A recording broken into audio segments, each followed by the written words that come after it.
How many of these homecomings have you seen on television since we went to war in Iraq and Afghanistan more than a decade ago?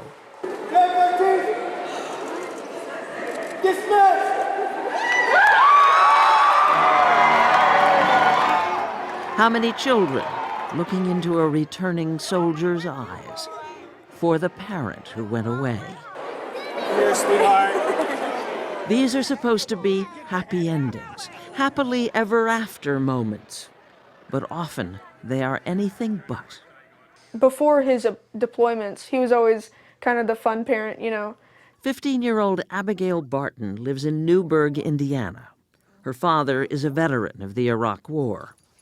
I just figured he'd come home and he'd start, just like he used to, start taking us to the park, playing basketball, getting ice cream, all that stuff, and it just immediately changed. It was immediately gone. Yeah, I'm scared to go out of the house half the time. What do you mean? Well, crowds make me nervous. I'm always still looking for snipers. Aaron Barton was a specialist in the Army National Guard. His 2 deployments in Iraq in 2005 and again in 2007 left him with injuries to his brain and spine and post-traumatic stress disorder. He's able to work as a butcher for a local supermarket, as long as he works alone. I just get to a point where rage just takes over and I can't control that. It's like a Dr. Hyde Jekyll thing. And it scares me almost as bad as them.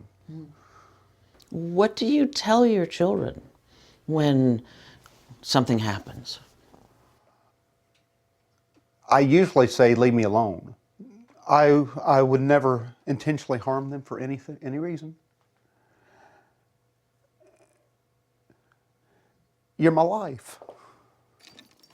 The stories of veterans' lives upended by PTSD are all too familiar to us. The struggles of their children, practically unknown. I would get so angry. I would just think, this is what Iraq did to my father. I'd start blaming it on America's military, I would be like, you guys stole my father. And yeah, I developed depression over the time and a lot of anxiety, but... Did your school understand? No. All of my, I guess, depression and anxiety help, it's come from other places. I mean, through our family doctor. Abigail Barton's brother Alex is 18 and uncomfortable speaking on camera. A year ago, he attempted suicide and spent 4 days on life support. What's it been like for Alex? Devastating to see the changes in his dad and to feel helpless. Wendy Barton is Alex and Abigail's mother. I don't think that America is intentionally neglecting these kids by any means, but I think that they need to wake up because this is a real problem, and it is certainly not just my children that are suffering. It's estimated that as many as 5 million kids have had a parent or sibling serve in Iraq or Afghanistan since 9/11. The vast majority of the kids and families, even with a lot of deployments and a lot of moves, about 70% or more, depending on the issue that you look at, are doing fine. But, says Ron Avi Astor, professor of social work at the University of Southern California, the other 30%, up to 1.5 million kids, are not doing fine. He studied 30,000 high school students in 8 California school districts. Particularly troubling, Astor found 1 out of 4 military kids is likely to consider suicide, significantly more than non-military kids. What exactly does the Veterans Administration do for the children of and siblings of people who've come back from the war? Not much. Not much. The VA spent almost $500 million on PTSD treatment for veterans of the Iraq and Afghanistan wars last year. But their family members, a VA spokeswoman informed us by email, may receive counseling if determined to be essential to the effective treatment and readjustment of the veteran. In other words, veterans' kids who have psychological issues are largely on their own, if they get help at all. Do you walk out the door and put on an act, the normal act?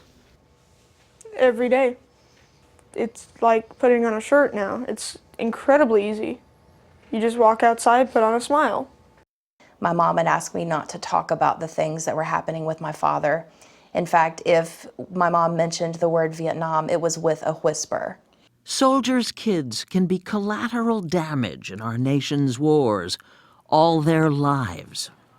I was feeling very suicidal, very depressed, very angry, anxiety-ridden.